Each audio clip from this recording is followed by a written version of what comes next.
Attack on America. Dan Rather reporting from CBS News World Headquarters in New York on this National Day of Prayer and Remembrance.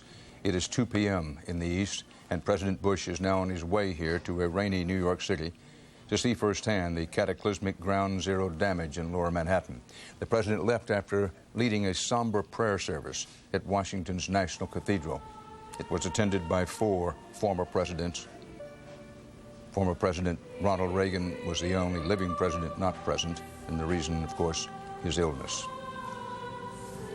Here's what else is happening. The United States Senate unanimously approved $40 billion and at least starter emergency aid and money for the military. And it approved a resolution authorizing President Bush to use all necessary force. The president has approved the call-up of 50,000 military reservists and National Guardsmen. The Justice Department now says the 4 planes were hijacked by 19 terrorists. That is, there were 19 terrorists on board the planes. Other people are believed to have been involved in support roles for the murderous conspiracy. Officials know all their names. They've decided not to release the photographs of them, not at least as yet. CBS's Bob Orr reports the cockpit voice recorder recovered today at the Pentagon is badly damaged, and it may be too badly damaged to be of maximum use, but about that we'll simply have to see later.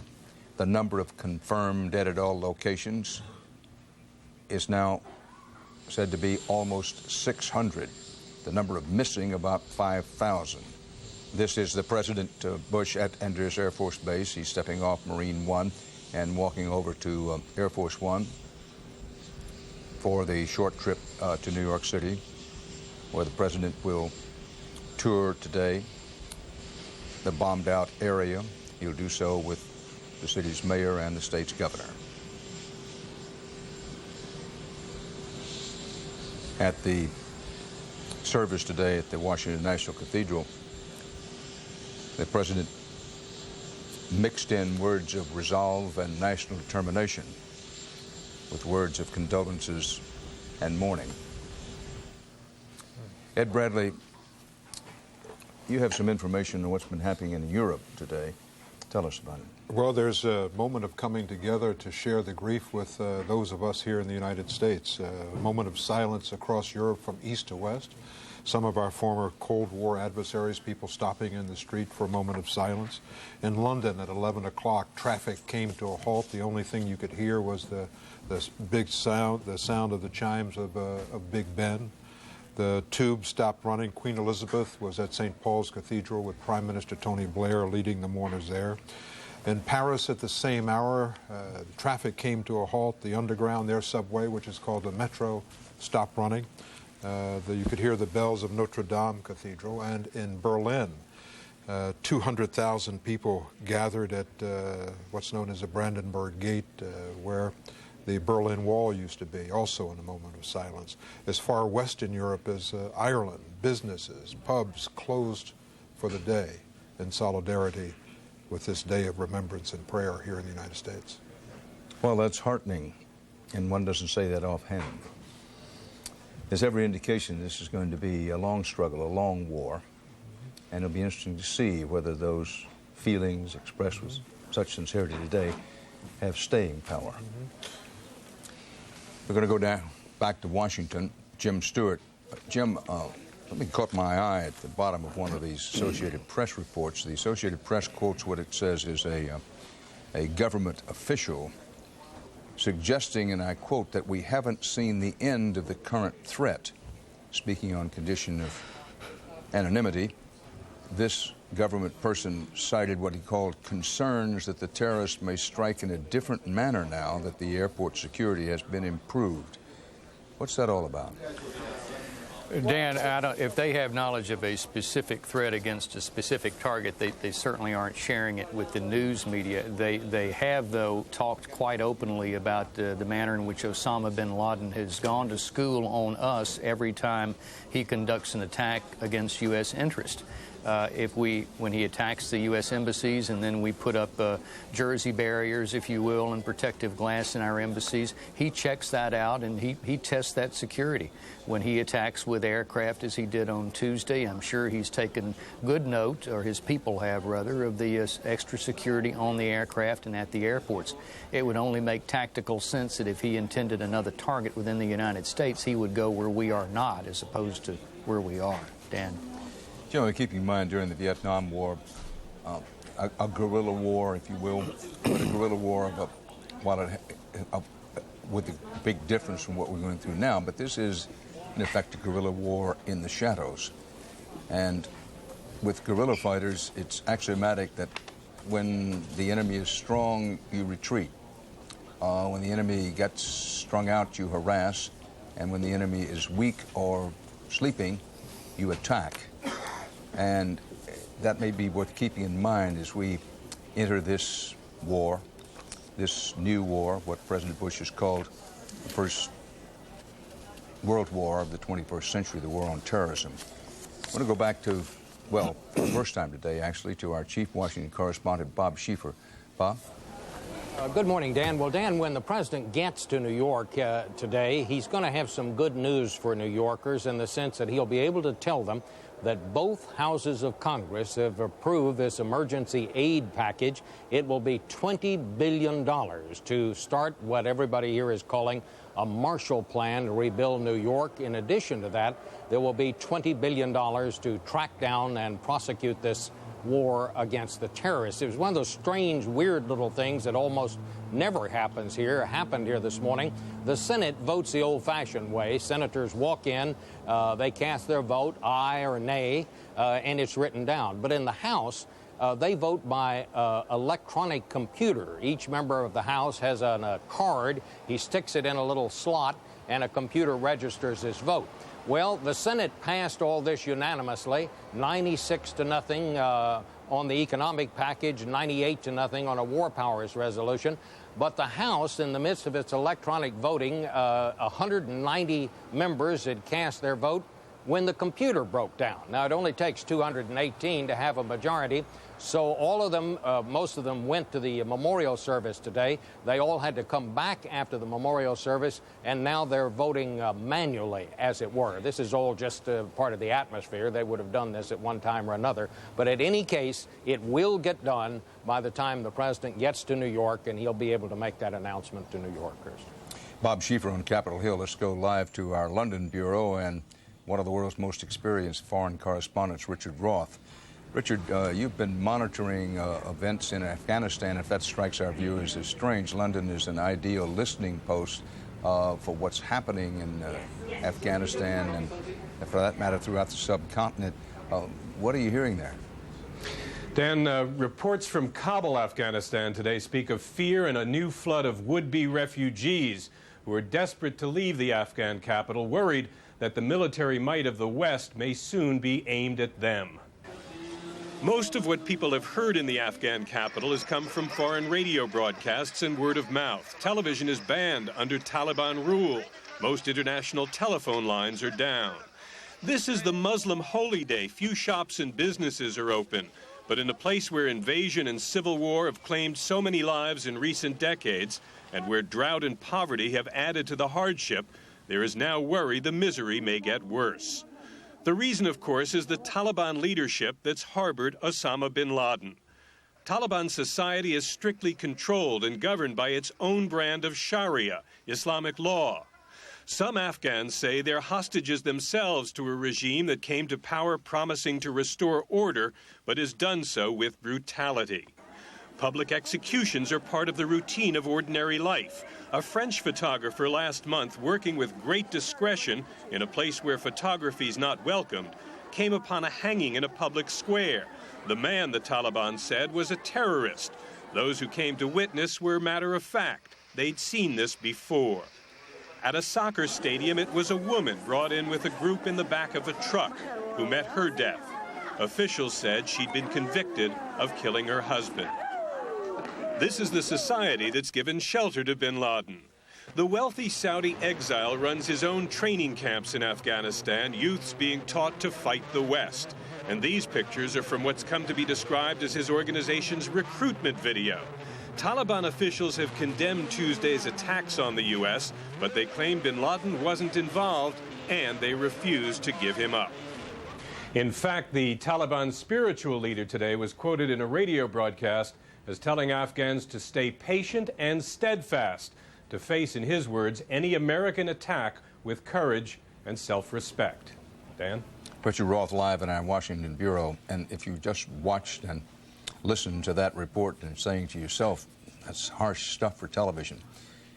War, to say the least, is harsh, and it's no good kidding ourselves about what the nature of our opponents and potential opponents and enemies may be. I want to clearly underscore here that while much has been said in the last few days indicating that action against not just Osama bin Laden, but against the ruling powers in Afghanistan may be inevitable, we do not yet know that that's going to happen. We go to Russ Mitchell, who's near the main missing persons location here in New York. Russ, good day. Dan, this time yesterday, the scene at the Manhattan Armory building behind me was one of chaos as thousands of folks lined the block to get inside and file a missing persons report. Today, I can tell you, things have calmed down considerably. There are a few people here, but nothing at all like we've seen the past few days. New York City officials tell us in the past 2.5 days, some 4,500 people have come here to file missing persons reports. When people go in, what happens is they're given a 7- or 8-page questionnaire about their loved ones. They are then taken to a counselor. Then they are shown a list of some 2,000 names of people who are either in area hospitals or were treated at area hospitals. Police trying to put names with some faces of people who at this point may still not be identified. I want to bring a young lady in that we talked to 24 hours ago.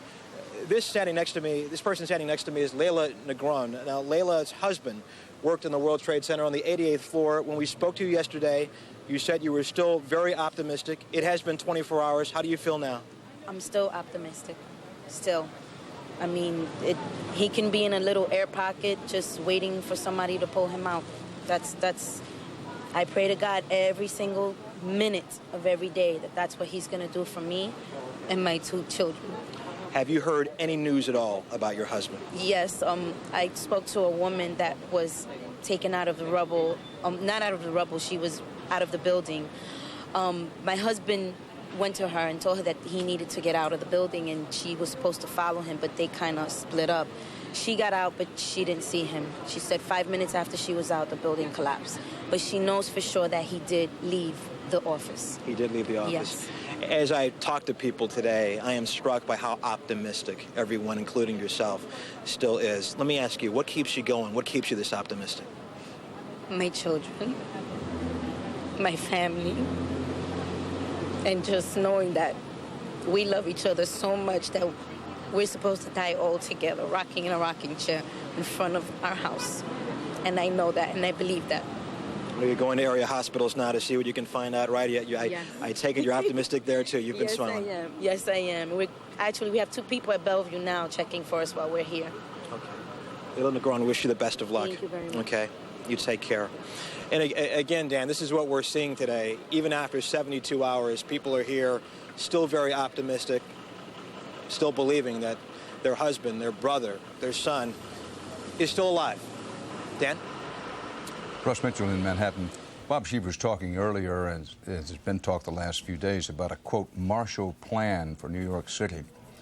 And I'm struck with the fact that it is a fact that most Americans alive today have very little, if any, idea of what the Marshall Plan was. Basically, as the war-torn and they were absolutely war-ravaged nations of Europe faced famine and economic crises in the wake of World War II, the people of the United States set out to rebuild the continent in the interest of political stability, a healthy world economy, and because the United States of America thought it was the right thing to do. On June 5th, 1947, in a commencement address at Harvard University, Secretary of State George C. Marshall a distinguished American general who had helped defeat the Axis powers during the war, but at that time, after the war, Secretary of State, first call for American assistance in restoring the economic infrastructure of Europe, a tremendous, unprecedented, historic undertaking. Western Europe responded to that favorably, and the Truman administration, the administration of President Harry Truman, proposed legislation. The resulting legislation restored European agricultural and industrial productivity, was credited with preventing famine and political chaos, and the plan later earned General Marshall a Nobel Peace Prize, and it earned the people of the United States in the mid-20th century the thanks, the appreciation of many, many people in Europe. So when they talk about a Marshall Plan for New York City, that is what they're talking about.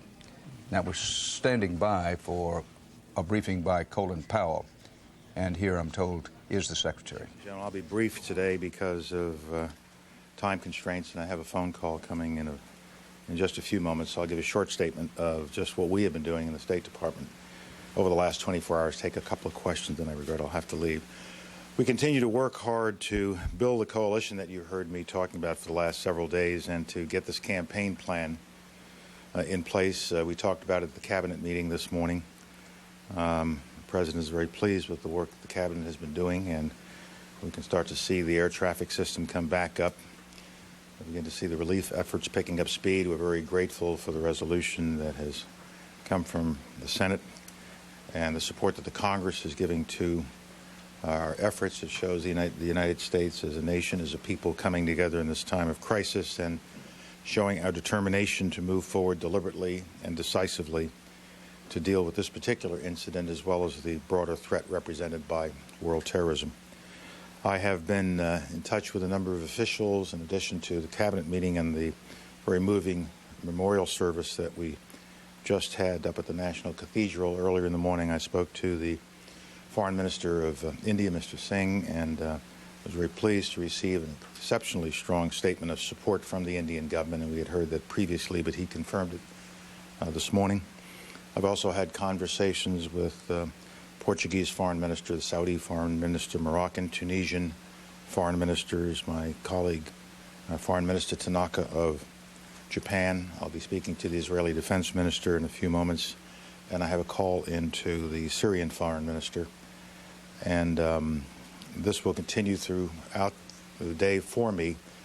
But beyond that, we have instructed our ambassadors around the world to go in and talk to their colleagues in those capitals to let them know how serious we are about this and begin to set the stage for any other requests we might have for them with respect to what we do as we go forward. In addition, our regional assistant secretaries here in the State Department have been inviting in ambassadors resident here in Washington to discuss the situation with them and to receive any questions they may have and to pass on any guidance that we have available to them.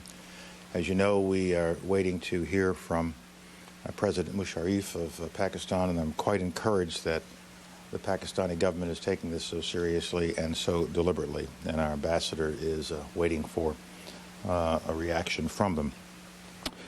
I might also say that I'm pleased that the actions of the Australian government in activating the ANZUS Treaty as an expression of support, and a little similar to what NATO did, but those alliances that we hold dear and have used so effectively to keep us together as friendly nations over these many years are now, seems to me, paying off as people come forward to help us.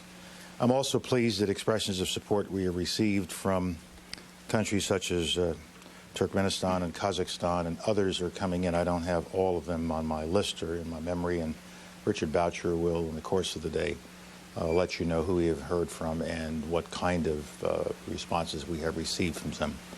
And let me just stop there and take a couple of questions before I have to make a phone call. Any indications of what the Pakistan, whether you get a positive response from Pakistan, you're going to call the Syrian, any indications yet of their position? Yes, the Syrians, President Assad sent to President Bush a very strong letter of support and efforts against terrorism. Now, of course, we have had a mixed relationship with Syria over the years, and in the course of my conversation, hopefully this afternoon with my colleague, I'll pursue the spirit of the letter that President Assad sent to President Bush and see where that takes us. And any indications from the Pakistanis, even though there's no final answer?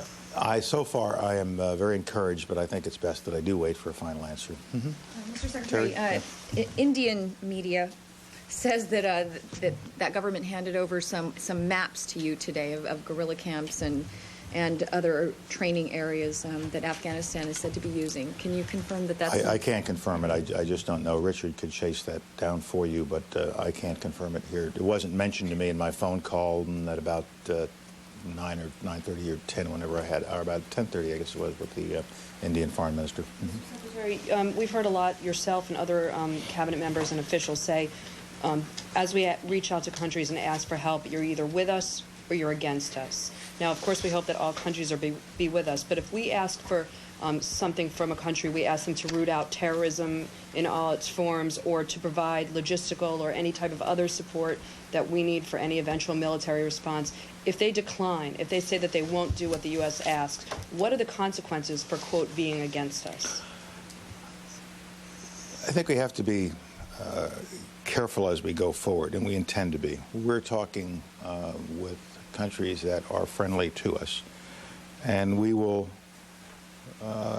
present requests to them and see what they are able to do within their capacity and within their political circumstances. But if we find a particular country, especially those that might be serving as a haven or is a well-known supporter of this kind of activity, and they are simply unresponsive, and we deem that unresponsiveness to be contributing to additional terrorism or to the fertile ground in which terrorism thrives, then that will certainly affect the kind of relationship we're going to have with them in the future.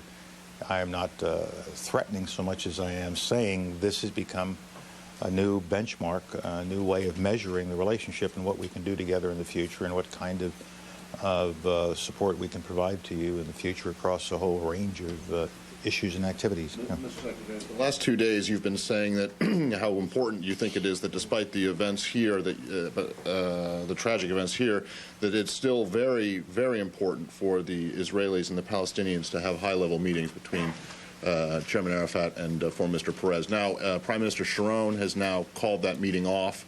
And secondly, you're speaking to the Israeli defense minister later. Are you going to bring up his comments that were quoted in an Israeli newspaper this morning, in which he said that the disasters in New York and here were a catastrophe for Arafat because the Israelis had killed 14 Palestinians since then and no one had noticed? I don't know what we'll discuss. I haven't seen those comments, but I know him rather well, and I'm sure we'll have many things to discuss, but I won't prejudge what I might raise or what he might raise and announce it before he raises it or I raise it. I would still hope that a way is found for the Israelis and the Palestinians to meet. When they meet is a judgment for them to make. We have two leaders who have to judge their own interest. We believe a meeting is important to get the process started. This conflict isn't going away, and I don't think it's going to be solved by continuing conflict between the two sides. So I hope that conditions will present themselves soon so that a meeting can begin. But I think it is also fair to say that the events of the 11th of September have fundamentally changed the way in which people look at terrorism and acts of terrorism. Secretary Pell, as your strategy to fight global terrorism begins to take shape and as these international coalitions that you've been trying to build solidify, it's obviously a very different war that you're preparing to fight in that the enemy is not in one country. Could you explain this to us? Yeah, I was raised a soldier, and you're trained. There is the enemy occupying a piece of ground. We can define it in time, space, and other dimensions, and you can assemble forces and go after it. This is different. The enemy is in many places. The enemy is not looking to be found. The enemy is hidden. The enemy is very often right here within our own country. And so you have to design a campaign plan that goes after that kind of enemy. and it isn't always blunt force military, although that is certainly an option. It may well be that the diplomatic efforts, political efforts, legal, financial, other efforts may be just as effective against that kind of an enemy as would military force be. And the point the President made this morning is that the whole cabinet's involved, and we're going to use all the tools and weapons at our disposal to fight this campaign and to win this war. I only have time for one more, and I apologize. Let me say, who haven't I... Go. Do you have a message for the Taliban? Yes. Is it a vote? That's the question? All right. The message is, to the extent that you are providing havens, support, encouragement, and other resources to organizations such as the organization headed by Mr. Osama bin Laden, that is attacking civilization, that is killing innocent people. And I would give this message to any other regime in any other country that might be doing similar things. To the extent that you are doing these sorts of things, even though we have not yet, notwithstanding words like prime suspect, we have not yet identified Osama bin Laden as the direct perpetrator, but the evidence, we have a lot of evidence is mounting, which will allow us to determine in the near future who it is.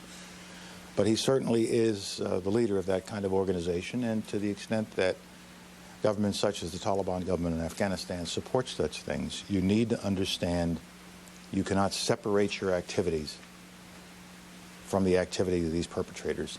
And in our response, we will have to take into account not only the perpetrators, but those who provide haven, support, inspiration, financial, and other assets to the perpetrators, as the President said in his very first set of remarks some days ago. Thank you. I do have to go. Thank you. U.S. Secretary of State Colin Powell in his briefing at the State Department. We go back to Capitol Hill and Bob Schieffer. Bob? Well, there you saw one of the best briefers in the American government, Colin Powell, laying it out in words that will be hard not to understand to friend and enemy around the world, saying that, elaborating on and underlining what the President had said in the beginning, that this country is not going to differentiate between those who harbor terrorists and the terrorists themselves. It was a very, very strong statement, and I thought a very good outline and understanding of exactly how they intend to go about this. This is no short-term deal, Dan, and I think the government is going to great lengths to make sure that everybody understands that. I think the Congress is already behind this effort. I've never seen a Congress as united that this one is about this. In fact, just while the General was speaking, the House finally passed 422 to nothing that $40 billion appropriation. The Senate had passed it 96 to nothing. You and I have been around here a long time, Dan, and it's a long time, you will agree, since we've heard of Congress passing a money bill and passing it unanimously. Fact is, Bob, I've never heard of it again. No, nor have I. Never before, and I don't think anybody else has. Ed Bradley, Bob Schieffer makes an excellent point that there isn't a better briefer around than Colin Powell, who believes strongly in the biblical admonition to let your yeas be yeas and your nays be nays. The message could not be clearer to friend and foe. This is war. You're either with us or against us. And Colin Powell said, I'm not making any threats, and then he made one. He said very clearly, you cannot separate your activities from the perpetrators. And in essence, he said, we're going to go after the perpetrators, and we will go after you. Well, that means, and they said this yesterday, but I'm not sure it's soaked into the American consciousness. We have so much that they're talking about going after the states, that they intend to destroy the states, any and all. This is huge, who've harbored these people. They have not only in his personal conversation with leaders of different countries, but has sent ambassadors to talk to their counterparts in those respective countries. And the basic message they're saying is, take a stand. If you have information, share it with us. Cut off the activities of the people who are operating in your countries. And the message includes, we are in this together. We're in it for the long haul. And down the road, there may be some things that we have to do. So you better get ready and get on board. Because if you're not on board, then you're in the way. This is the message that's being repeated in one way or another time and again from the very top of the United States government. You are watching continuing CBS News coverage of Attack on America on this National Day of Prayer and Remembrance.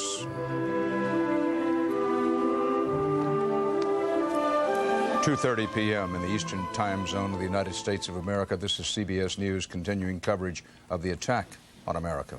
Dan Rather with Ed Bradley here, Bob Schieffer, John Roberts, David Martin, and others in Washington.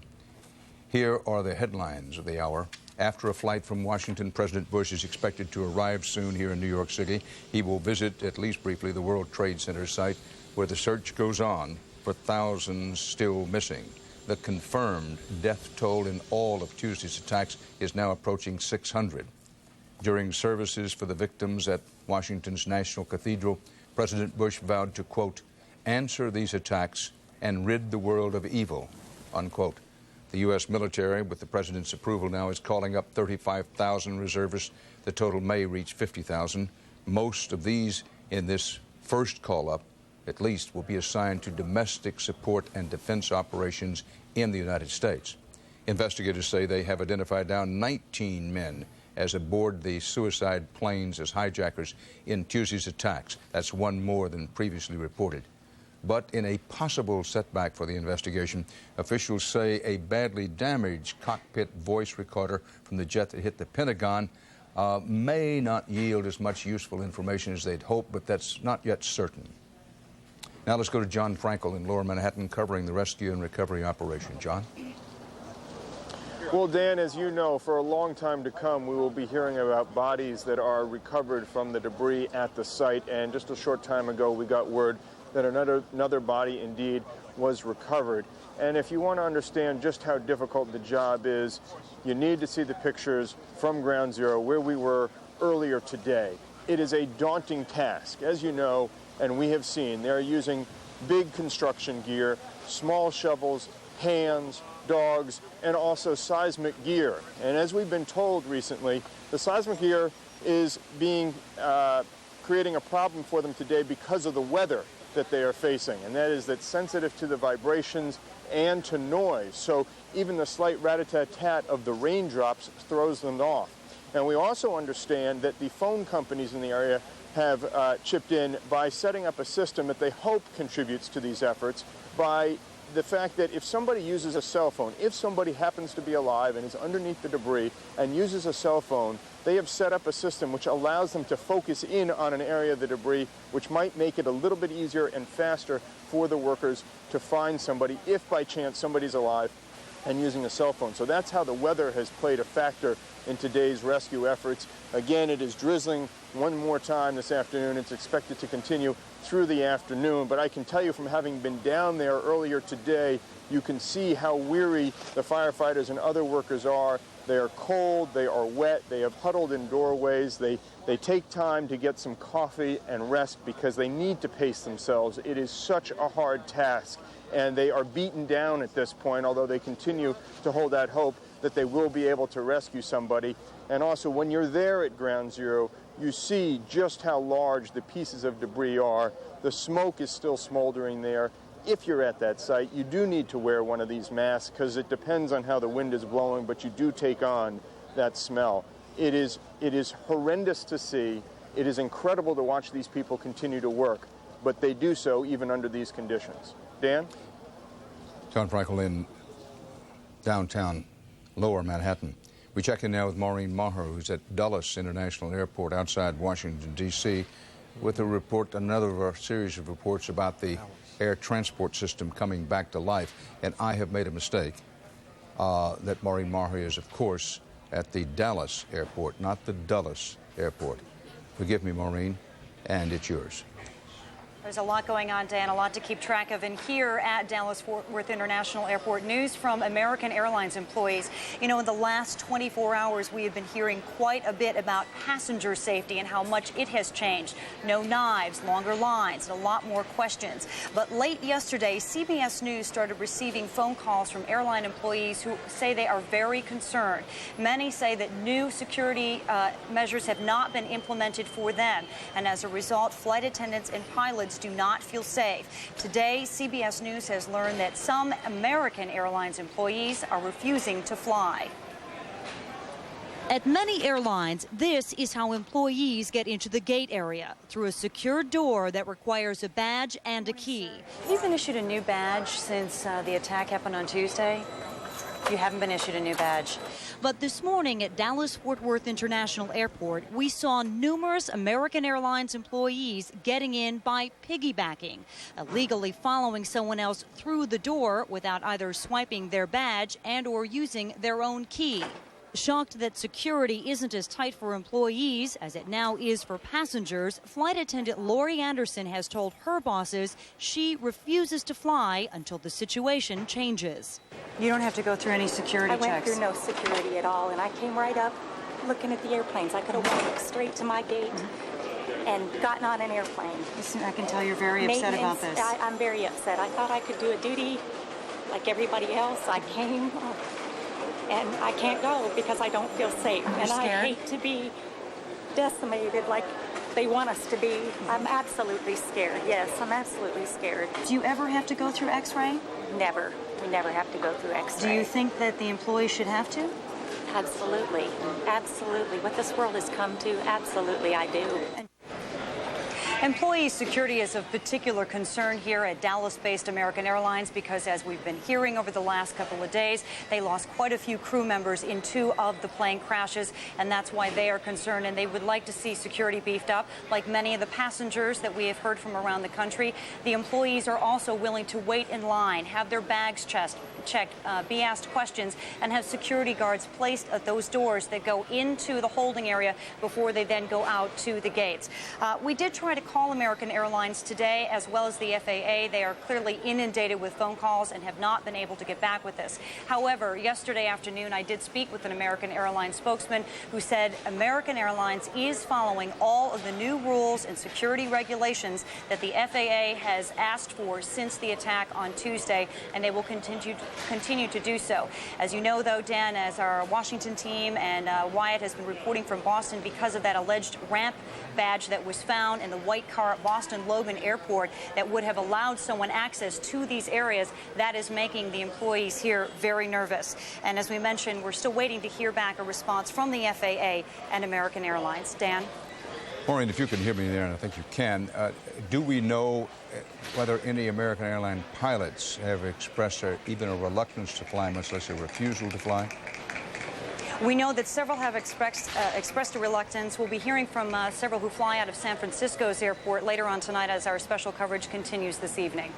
A strong report from Maureen Marhar in Dallas. You have a situation in which an American Airlines employee says she can't fly, she won't fly, because among other things, she just walks through the airport, no security anywhere, and said she could have walked right up to an aircraft.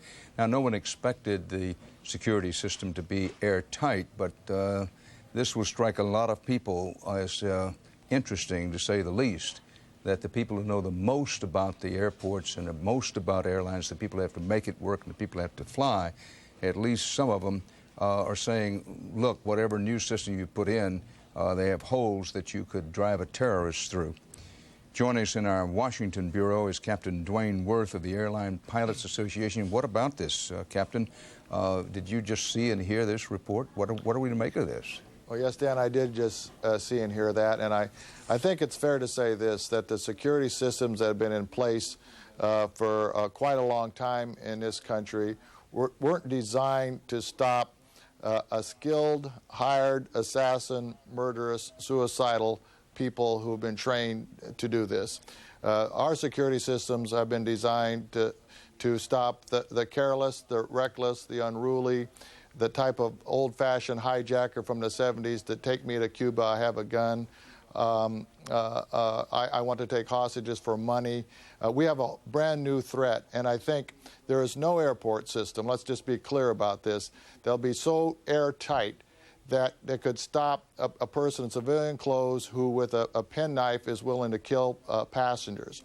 The only thing that will ever stop this is the plan that I just heard also Colin Powell, our Secretary of State, through the President enunciate, is we have to go after those kind of people and not try to stop them at the airport or have or pretend we can make a system that is so airtight that under no circumstances anywhere in the country could this person get through, because that's not achievable. Let's admit that.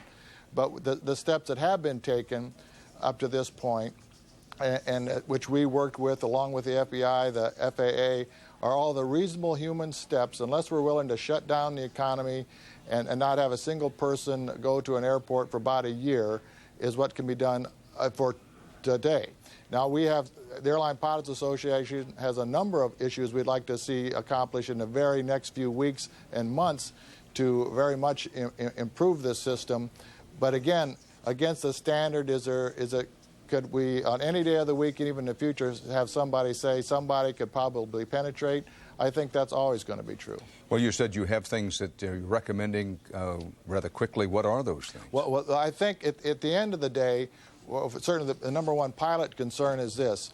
If it's not about checked baggage, it's not about going through a security screen and having somebody turn on your beeper, we need now, under this new threat, to have the cockpit secure as a fortress. The new cockpit doors we need has to be something that you can't push your way through. Everybody doesn't have a key to get through. And that if you're under, quote unquote, an attack, we need that cockpit to be so secure that the pilots can take care of themselves and the passengers and get the airplane on the ground. And so that sounds simple, but it's not. But we need a rapid certification of this new type of door. I'm calling a meeting next week for the FAA and the manufacturers, and we're going to try to agree on what we can and get a process started to get this new door designed, certified, and installed. How long do you think it's going to be before our transportation system, air traffic in particular, reaches some modicum of efficiency? Well, I think it's going to be, in terms of the volume of traffic, I'm not sure what the traffic volume is right now, but I think a few years ago when we first put metal detectors into airports, because we thought, oh my God, we'll never run an airline on time again because we weren't used to that level of security. Internationally, we've been requiring people to show up 2 hours prior. They've got rid of curbside check-in a long time ago because, like, for example, the European governments had to deal with terrorism at a different level than we have had to for quite some time. Multiple security checks, multiple bag screens. The procedures we're putting into place now have been in place in some European airports for 5 to 6 years. And once again, the volume is back, the efficiencies are back, and we can operate on time again. And I'm confident that can happen in our industry, too. So were you surprised that 4 airliners were hijacked and seemingly so easily? Yes, I was, and it occurs to me that in the end, these assassins picked the methodology, and probably the only one that would work. It's always countermeasure versus countermeasure.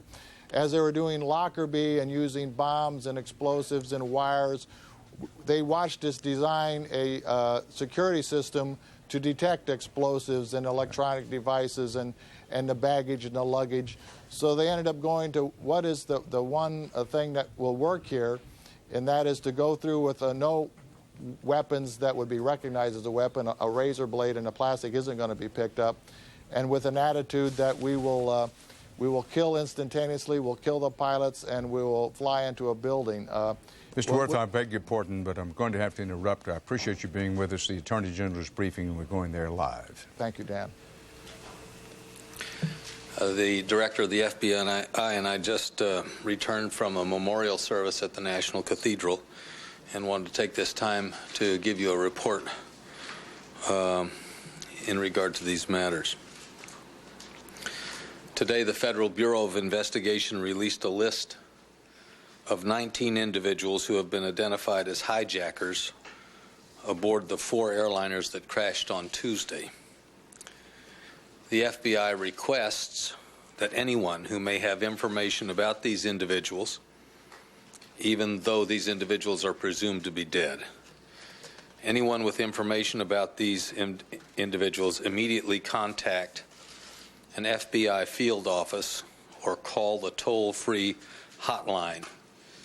The toll-free hotline, as you know, is 1-866-483-5137. 1-866-483-5137. The Federal Bureau of Investigation has also forwarded a list of more than 100 names to numerous law enforcement organizations. These are the names of individuals the FBI would like to talk to because we believe they may have information that could be helpful to the investigation. The organizations that we have submitted these names to include the Federal Aviation Administration, the airlines, FBI field offices, about 18,000 police departments across America, the U.S. Border Patrol, and the U.S. Customs Service.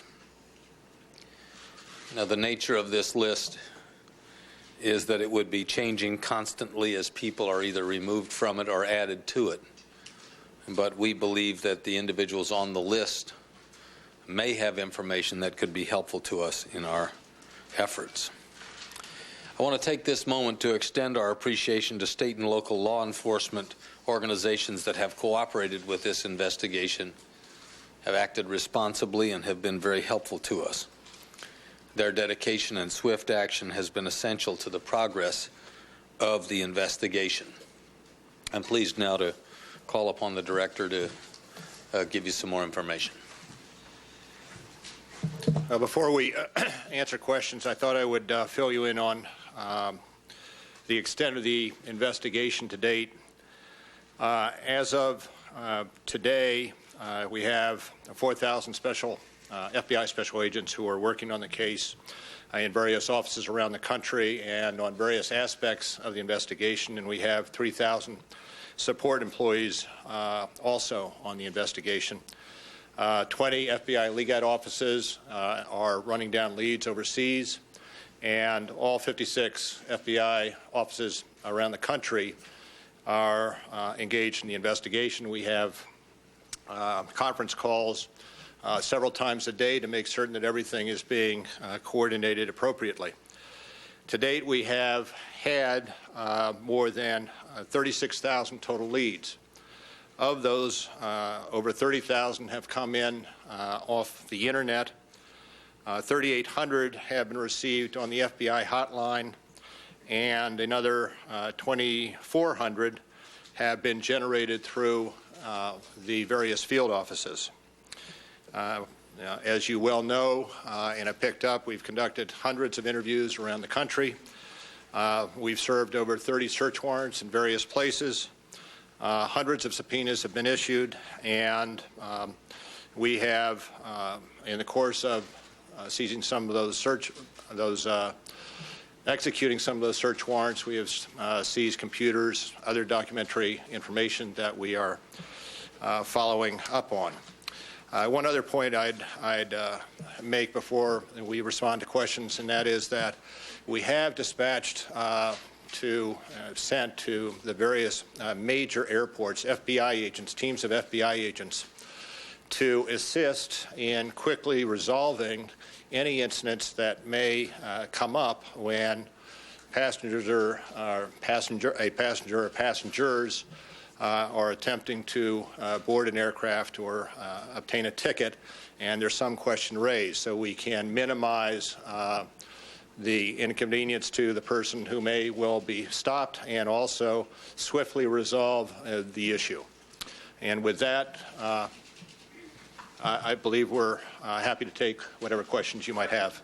Director, have you obtained under seal or otherwise any fugitive from justice warrants or level any kind of charges against anyone in this investigation? Well, we're under seal. I probably couldn't tell you, but I can say that there have been no FBI arrests at this time. Any detentions that have occurred have been pursuant to immigration holds where an individual has been out of status.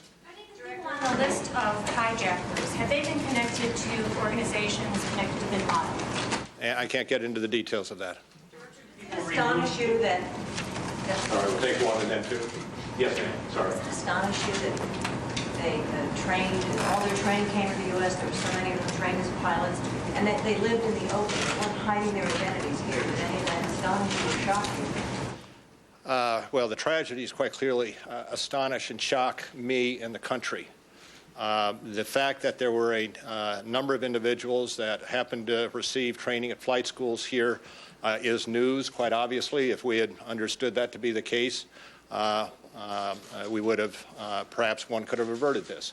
But beyond that, I and I think everybody else is just astonished at the extent of the tragedy as a result of what happened last Tuesday. Yes, sir. Director, there were 2 people removed from the flight last night, I guess, in New York, and those two people's names appeared on a list.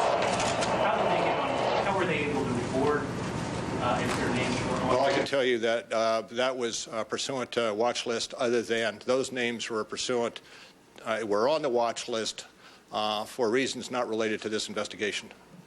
On the list of the hijackers, 2 quick questions. One is there are several shared last names. Were many of them related to one another? And the second question is Delray Beach and Hollywood, Florida seem to be very common residences. Do you know whether those were like bases of operation for these men? I can't. We are still, while we have the names for the manifests and are still pursuing investigations of those names to try to document and absolutely be certain that the person who went down the plane fits with the name on the manifest. The further association of the names we're still investigating. Can you tell us about? All I can say that there are a number of places in the country, without specifying any particular place, where we have conducted a number of interviews and several search warrants, and executed several search warrants. Tell us about a D.C. police all-points bulletin being put out about a silver or gray minivan. They may be carrying a chemical weapon. I can't tell you anything about that.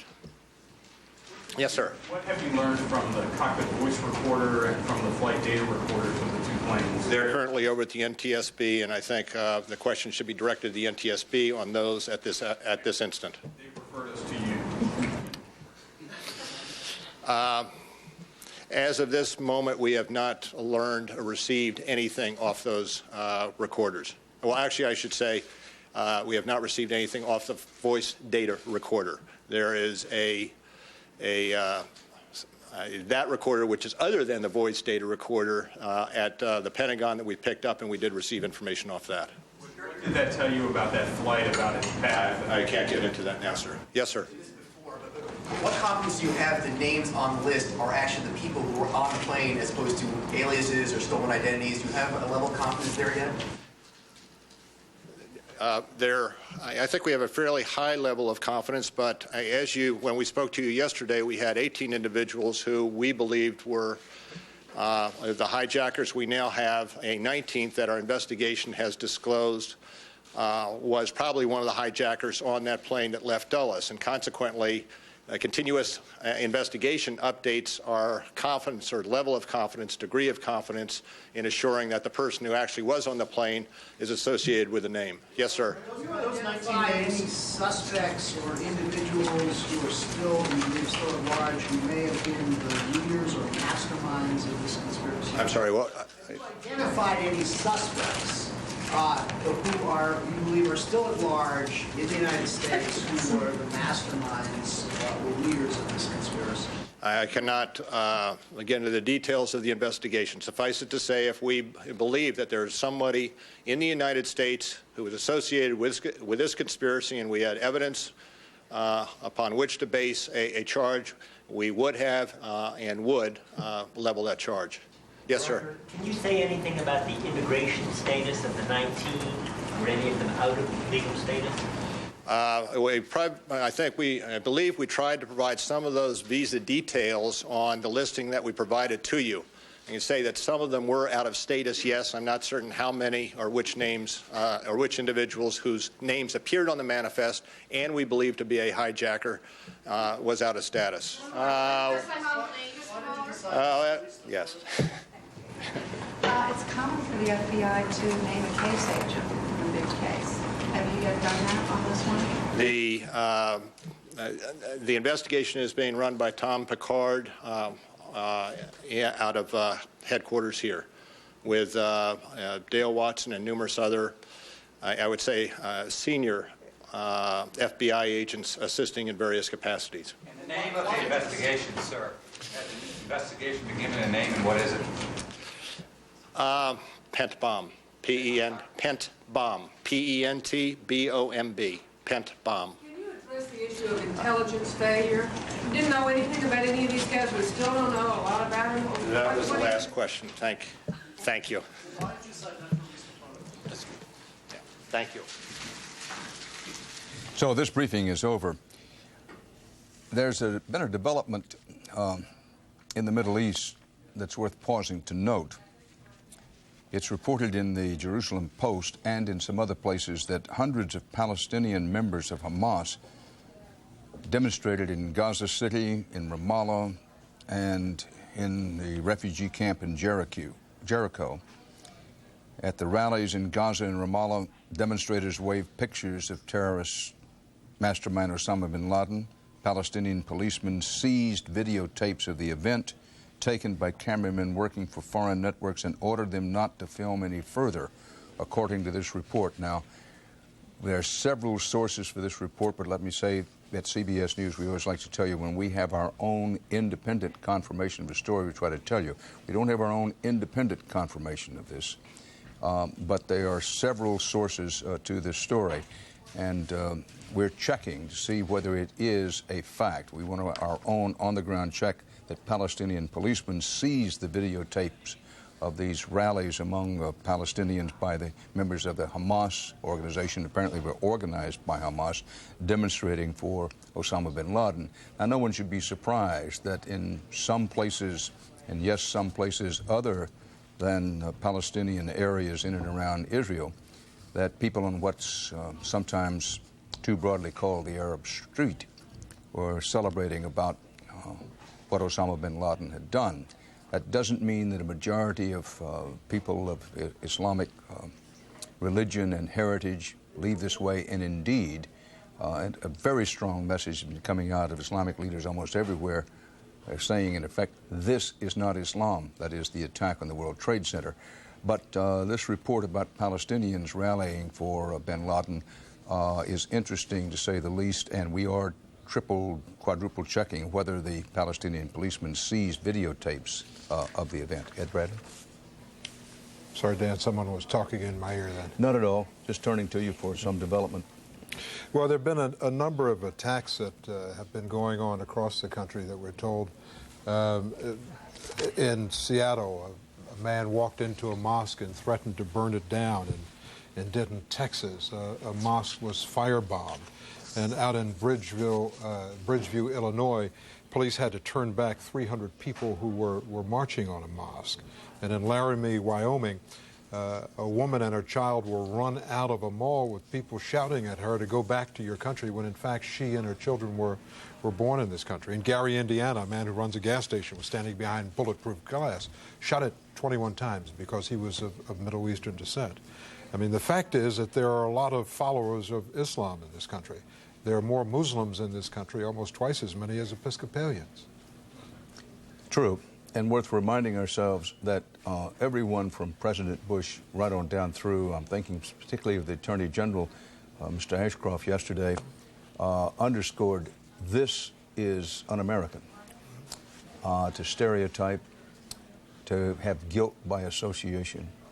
And we know on a personal level that the overwhelming number of Muslims in this country are loyal Americans who are as offended by what has happened at the World Trade Center as the rest of us, if indeed not more so. And what you saw, what you reported is taking place in parts of Israel. That's not representative of all of the Arabic people who live in that country and who live in that area. Many of them, if not most, are appalled by what happened, while there are some who celebrate what happened because for many people the United States is hated in that part of the world. But not with everyone. Not with everyone by a long shot. By no means. And this is where, when we say that one must allow for light and shade and talking about what is the reality of the Middle East, that in Egypt, the government of Egypt could not be more pro-American. And there are millions of people in Egypt who are friendly toward the United States and admire the United States, but there is more than an undercurrent. There's a whole movement in Egypt, just to pick one example, of radical, violent, fundamentalist Islamics who hate America. It's a fact. You're watching continuing CBS News coverage of attack on America on this day of prayer and remembrance. Yeah, I sort of...